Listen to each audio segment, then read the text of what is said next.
नारायण नारायण नारायण नारायण। शनिदेव, क्या मेरे भविष्य पर आपातकाल प्रारंभ हो गया है?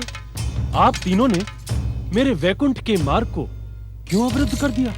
नारद, जिस दिन तुम्हारे विष्णु ने महासम्मेलन में जब तब व्रत की महिमा बढ़ाने का दुष्कर्म किया था, मेरा आपातकाल तो उसी दिन विष्णु भक्तों के विरुद्ध घोषित हो गया था। नारायण नारायण। देवर्षि नारद, आप संसार की विध्वंसक शक्तियों के स्वामी शनिदेव के सन्मुख नारायण नारायण का जाप न करें। अगर करना ही है तो शनिदेवाय नमः, जय शनिदेव जय शनिदेव जय शनिदेव करें। हाँ मित्र ढैया, मुझे शनिदेव की जय जयकार करने में भी तनिक आपत्ति नहीं है। अर्थात मित्र, अर्थात का अर्थ आप नहीं सुने तो उचित होगा। नारायण नारायण। हम तुम्हारे दुष्ट स्वभाव से भली भांति परिचित हैं नारद। तुम कई अर्थों वाली भाषा बोलने के लिए संसार में प्रसिद्ध हो, किंतु हम भी शनि देव के अनुचर ढैया हैं। हर बात के अर्थ को भली भांति समझ लेते हैं। अब तुमने सुनने की हट ठान ही ली है तो सुन लो। जिस व्यक्ति में सत्य की निष्ठा और सदाचार का प्रमाण होगा, उसे नारद नर नहीं नारायण मानकर सहर्षि उसकी जय जयकार करेगा। यदि तुम्हारे स्वामी में सत्य और सदाचार जैसे तत्व हो तो देखकर मुझे बता दो। नारायण नारायण, मैं उनकी भी जय जयकार करूंगा। नारद, तुमने अपने स्वभाव के अनुसार दो अर्थों वाली भाषा बोलना प्रारंभ कर दिया। नारायण नारायण। शनिदेव, नारद के जीवन का एक ही अर्थ है, एक ही उद्देश्य है और एक ही मार्ग है, भगवत भक्ति। नारद, हम हर विष्णु भक्त को विष्णु भक्ति के शक्ति का परिचय कराने के इच्छुक हैं। तो जब हम विष्णु भक्त पर अपने कुदृष्टि का प्रयोग करेंगे, तब तुम्हारे आराध्य जगदीश्वर विष्णु अपने भक्तों की रक्षा कैसे करेंगे? किंतु इसका कारण क्या है शनिदेव? इसका कारण है, वो कारण है विष्णु से हमारी जन्मजात शत्रुता। नारायण नारायण। जगदीश्वर भगवान विष्णु आपके शत्रु हैं? ये भ्रम अपने हृदय से निकाल दें शनिदेव।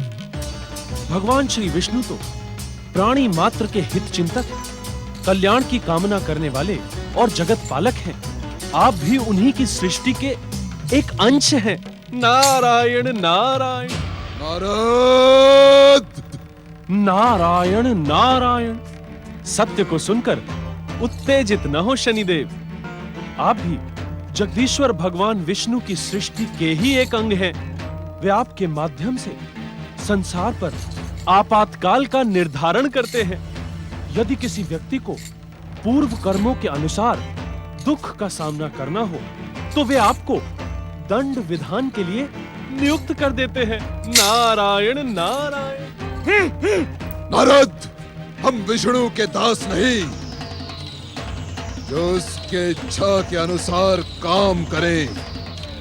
जो हमारे महत्व को स्वीकार नहीं करता, हमारी पूजा आराधना जब तब व्रत नहीं करता, हम उसे अपनी इच्छा से दंडित करते हैं, अपनी इच्छा से। वैकुंठ के महासम्मेलन में तो तुम भी उपस्थित थे नारद। क्या तुम्हें स्मरण नहीं कि हमारे स्वामी ने वहाँ क्या कहा था? शनिदेव भक्त शिरोमणि ढैया, स्वामी, इस नारद को स्मरण करवाओ कि हमने महासम्मेलन में क्या कहा था। स्वामी, आपने उस महासम्मेलन में कहा था कि जो जीव त्रिदेवों और त्रिदेवियों से निराश होकर आपकी भक्ति, आपकी आराधना और आपका जप तप व्रत करेगा, निश्चित ही आप उस पर प्रसन्न होकर उस पर कृपा करेंगे। मुझे आपके हर कथन का भली भांति स्मरण है शनिदेव। इतना स्मरण भी रखो नारद कि मनु पत्रोत्तानपाद और उसकी पत्नी सुनीति को अपनी विष्णु भक्ति पर गर्व है। अब तुम देखना कि हम किस प्रकार इन्हें परिस्थितियों के चक्रव्यूह में उलझाते हैं, और यही बात विष्णु की सर्वोच्चता को प्रश्न चिन्ह लगा देगी। तो मैं इसे भी जगदीश्वर भगवान विष्णु की ही लीला मानूंगा। नारायण नारायण। अर्थात कि तुम्हारे जगदीश्वर श्री विष्णु अपने ही भक्तों को भयानक दुष्चक्रों में उलझाएंगे नारद। हाँ? दो अर्थों वाली भाषा बोलने में प्रसिद्ध नारद, जाकर कह देना अपने विष्णु से कि वो अपने भक्तों की रक्षा करने में सावधान हो जाए। नारायण नारायण नारायण नारायण। हे गृहपति सूर्यदेव, हे जप तप व्रत में आस्था रखने वाले ग्रहों, मैं आप सबका आवाहन करता हूं। इस समय संसार के सम्मुख विध्वंसक शक्तियों का संगठन विनाश की भूमिका रच रहा है। आप सब पधारे, शीघ्र पधारे। जपा कुसुम संकाशम काश्यपेयं महद्युतिं तमोरिं सर्वपापघ्नं प्रणतोऽस्मि दिवाकरम्। गृहपति सूर्यदेव,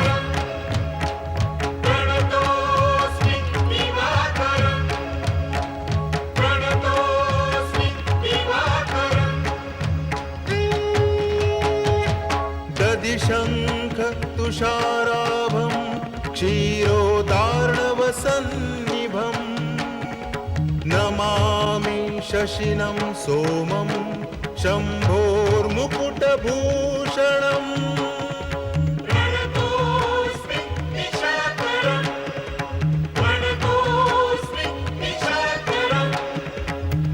चंद्रदेव,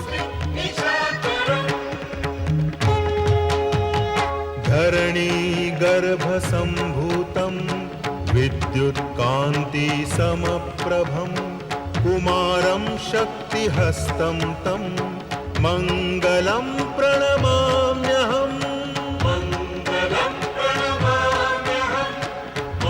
मंगल देव।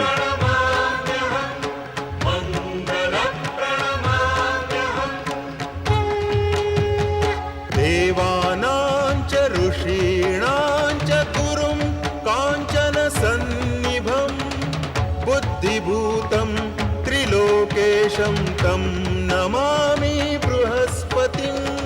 देवगुरु बृहस्पति।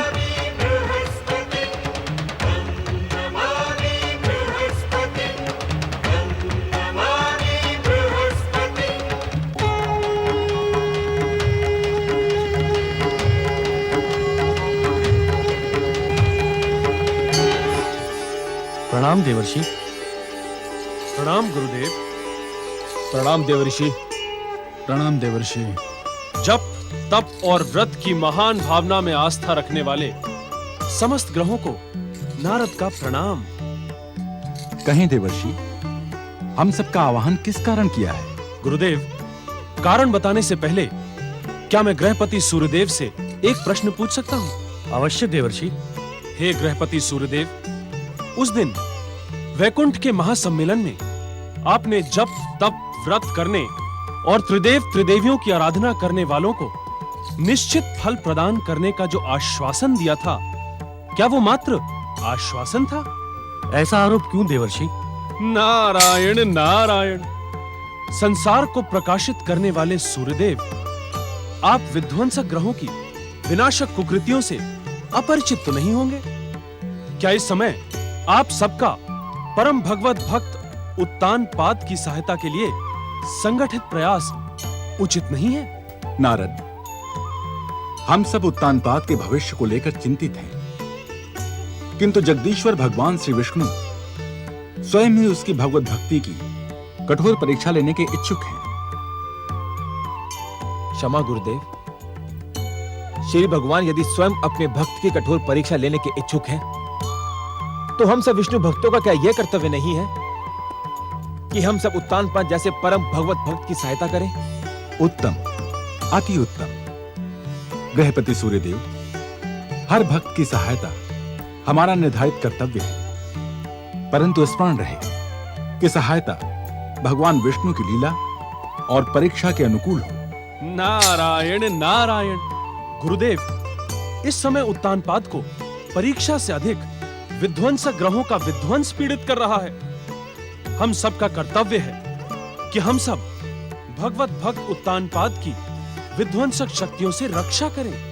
गृहपति सूर्यदेव, हम देव ऋषि नारद की बात से पूर्ण सहमत हैं। हमें उत्तानपाद की विध्वंसक शक्तियों से रक्षा कर वैकुंठ के महासम्मेलन में दिए आपके आश्वासन को पूर्ण करना होगा। चंद्रदेव, आपका प्रस्ताव नीति सम्मत है। हम समय आने पर उत्तानपाद की शनि, शुक्र और राहु जैसे विध्वंसक ग्रहों से अवश्य रक्षा करेंगे। नारायण नारायण। गृहपति सूर्यदेव, उत्तानपाद के जीवन में वो समय आ गया है, अब उसे आप सबकी सहायता की आवश्यकता है। विष्णु लीला से इस समय मनुपुत्र उत्तानपाद अपनी द्वितीय नवविवाहित पत्नी सुरुचि के साथ आनंदित है। इस समय हमारा प्रतीक्षा करना ही उचित रहेगा, किंतु समय आने पर हम समस्त ग्रह उत्तानपाद और उसकी पत्नी सुरुचि की सहायता अवश्य करेंगे।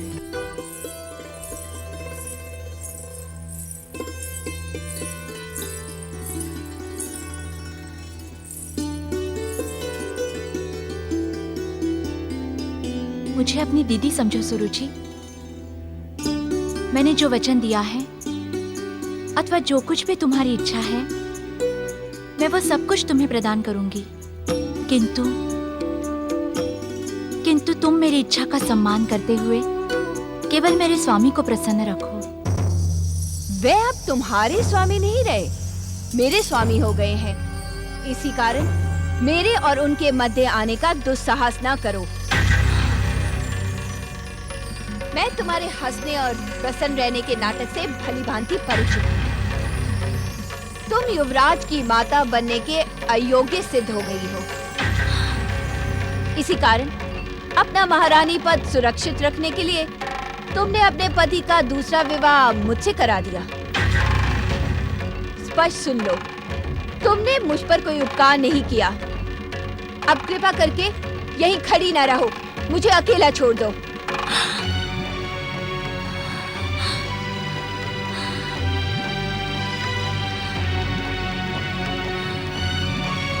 पटरानी सुरुचि, मैंने स्वेच्छा से अपने समस्त अधिकार और अपने स्वामी को भी तुम्हें समर्पित कर दिया है। मुझे आशा है कि तुम उनकी और प्रजाजनों की कामना अवश्य पूर्ण करोगी।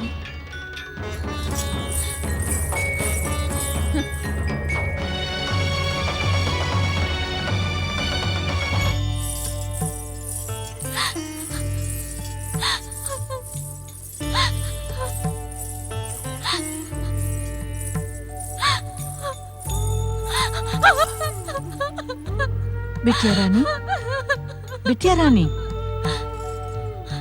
सुखिया माई, तुम यहाँ? मैं तुम्हारी ताई माँ हूँ। बचपन में तुम मेरी ही गोद में खेल कूद कर इतनी बड़ी हुई हो। इतना सब कुछ हो गया और तुमने मुझे बुलाया तक नहीं।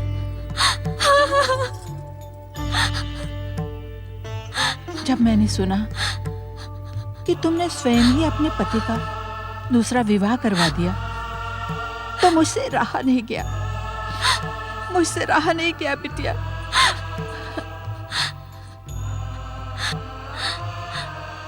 मैंने तो सोचा भी नहीं था सुखिया माई कि मुझे अपनी सोच से इस प्रकार अपमानित होना पड़ेगा। मैं क्या करूं सुखिया माई, मैं क्या करूं?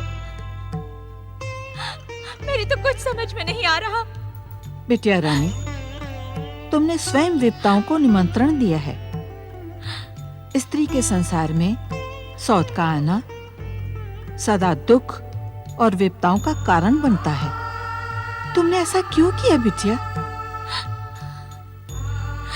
महारानी बिटिया, क्या महाराज स्वयं दूसरे विवाह के इच्छुक थे? नहीं नहीं, वे तो इस विवाह के विरुद्ध थे। उन्होंने बार बार इस दूसरे विवाह के लिए मुझे मना किया, परंतु मैं नहीं। मैं समझ गई बिटिया, जो कुछ हो गया उसमें परिवर्तन नहीं हो सकता। तो मैं क्या करूं माई? अपनी स्वयं बनाई हुई परिस्थितियों के अनुसार अपने आप को परिवर्तित करो बिटिया। सुखिया माई। सुरुचि सुरुचि मेरी भावनाओं को क्यों नहीं समझती? कंपिला देश के लिए मेरे त्याग को क्यों नहीं देखती वो? मैंने तो कभी उसका अनिष्ट नहीं सोचा। उसने जो कहा मैंने वही किया, किंतु वो सदा मेरा अपमान करती है। क्यों सुखिया माई, क्यों? वो तुम्हारी सौत है। एक सौत दूसरी सौत को कदापि स्वीकार नहीं करेगी। तुम भला करोगी तो वो संदेह करेगी।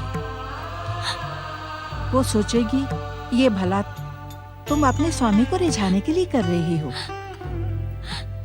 सुखिया माई,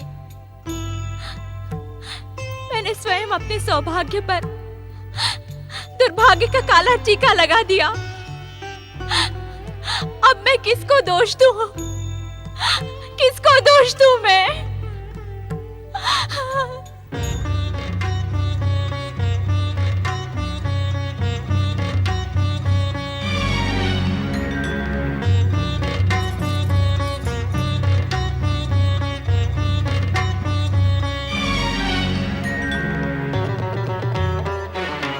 महाराज, कक्ष में आकर आप मेरा इस प्रकार अपमान कर रहे हैं। क्या दिखाने के इच्छुक हैं आप कि वत्स राजकन्या सुरुचि में आपकी तनिक भी रुचि नहीं? अपनी वाणी पर संयम रखो सुरुचि। महारानी सुनीति को प्रसन्न करने के लिए हमने वो सब कुछ किया जो करना अनुचित था, परंतु तुम शालीनता की सारी सीमाएं लांघती जा रही हो। अर्थात स्पष्ट कहें, क्या कहने के इच्छुक हैं आप? क्या मेरी विवाह का मूल्य मात्र महारानी सुनीति की प्रसन्नता है? आपको भली भांति ज्ञात है महाराज, सुरुचि अपना अपमान और उपेक्षा कदापि स्वीकार नहीं करती। यदि तुम सचमुच पटरानी कहलाने की इच्छुक हो तो पटरानी के योग्य आचरण करो।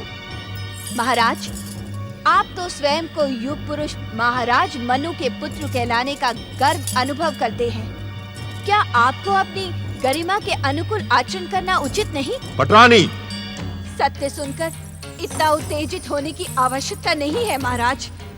मैं विवाह के क्षण से देख रही हूँ, आप इस विवाह से प्रसन्न नहीं है। यदि यही सत्य है तो क्यों नष्ट किया आपने मेरा जीवन? क्यों दुख पहुँचाया आपने मेरे मन की शांति को? उत्तर दीजिए महाराज, उत्तर दीजिए। न तो मैं तुम्हें दुख पहुंचाने का इच्छुक हूं, न ही तुम्हारा बहुमूल्य जीवन नष्ट करने का। मैं तो तुम्हें पटरानी पद के योग्य सम्मान के साथ ही युवराज की माता बनने का गौरव प्रदान करने का भी इच्छुक हूं। परंतु अपने मन से ईर्ष्या और मिथ्या अहंकार की भावना निकाल दो।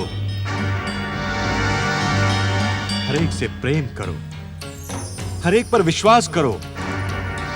अपनी वाणी को कटु न बनाओ पटरानी, कटु न बनाओ। महाराज, महाराज, महाराज, आप मेरे पति परमेश्वर हैं। आपकी आज्ञा का पालन करना मेरा परम कर्तव्य है महाराज। मैं वचन देती हूँ महाराज, मैं आपकी हर आज्ञा का पालन करूंगी। परंतु क्या पटरानी? परंतु पहले महारानी सुनीति से कहें कि वो अपने वचन का पालन करे। कैसा वचन? महाराज, महारानी सुनीति ने जब मुझे विवाह की स्वीकृति के लिए विवश किया था, तब उन्होंने स्वयं वचन दिया था कि विवाह के पश्चात वे अपने समस्त अधिकार मेरे चरणों में समर्पित कर देंगी। महारानी सुनीति का त्याग संसार के लिए एक महान उदाहरण है सुरुचि। उन्होंने स्वेच्छा से अपने पटरानी पद का त्याग कर तुम्हें वो गरिमा प्रदान की। पटरानी पद त्याग देने से उनके वचन पूर्ण तो नहीं हो जाते? अर्थात मेरे पति परमेश्वर पर मेरा ही एकमात्र अधिकार हो। ये तुम क्या कह रही हो पटरानी? मैं सत्य कह रही हूँ महाराज, और इस सत्य की रक्षा के लिए आप महारानी सुनीति को महल से निकाल दें।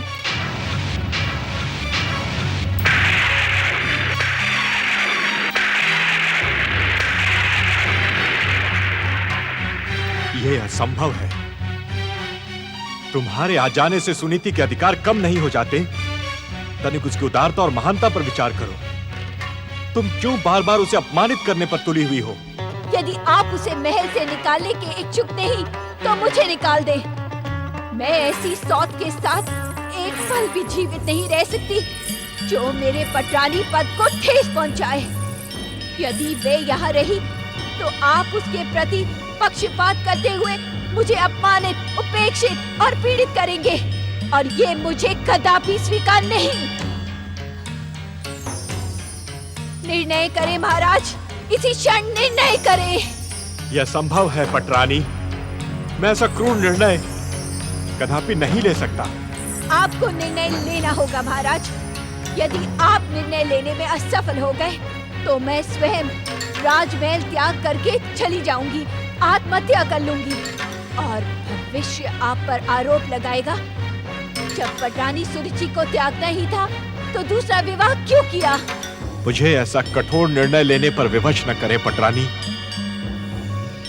मैं आपके आगे हाथ जोड़ता हूँ। इस प्रकार हाथ जोड़कर मुझे पापिन न बनाए स्वामी।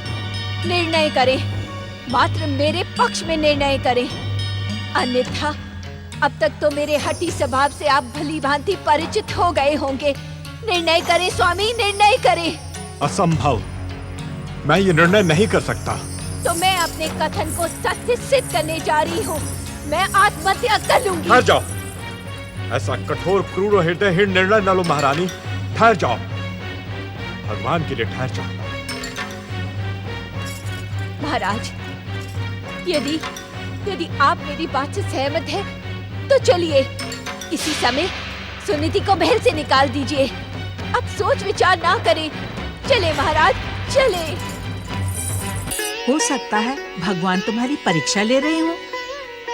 यदि तुम परीक्षा में सफल हो गई तो स्वयं प्रकट होकर तुम्हारे दुख और हर विपदा का अंत करेंगे।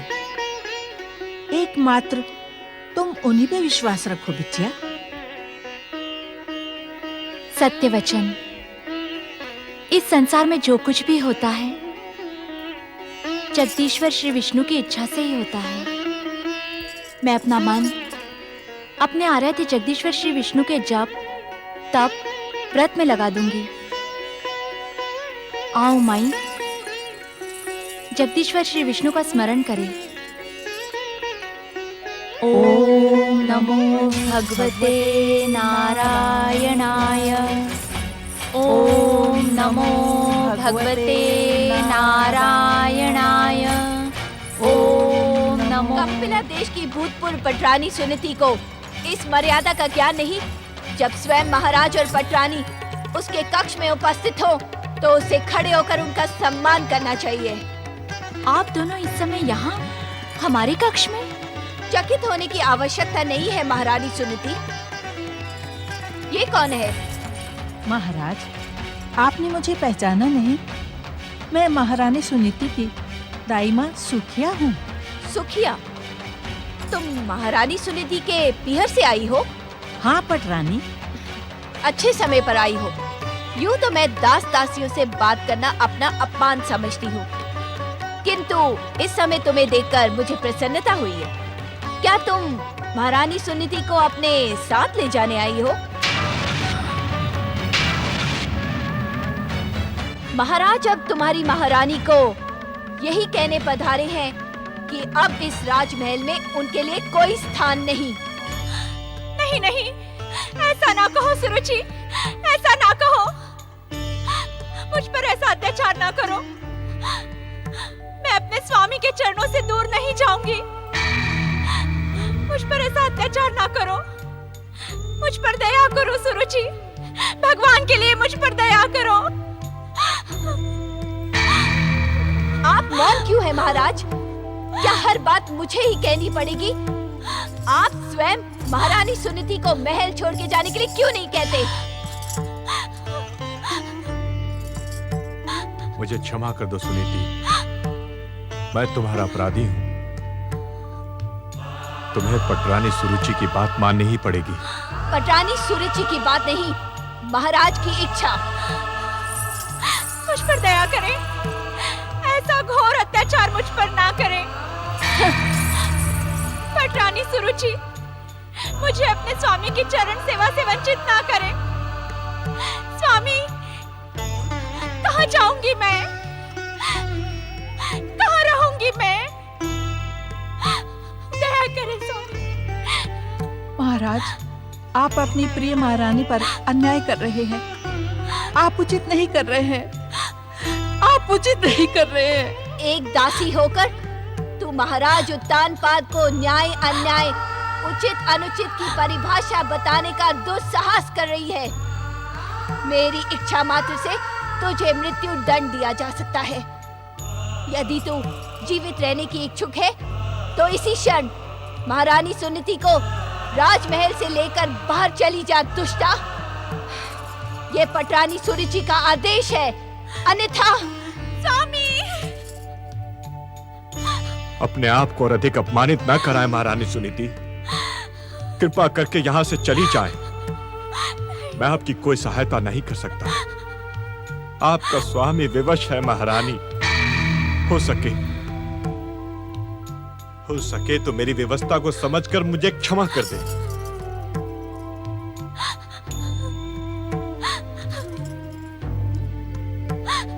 चलो बिटिया, उठो।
नारायण नारायण।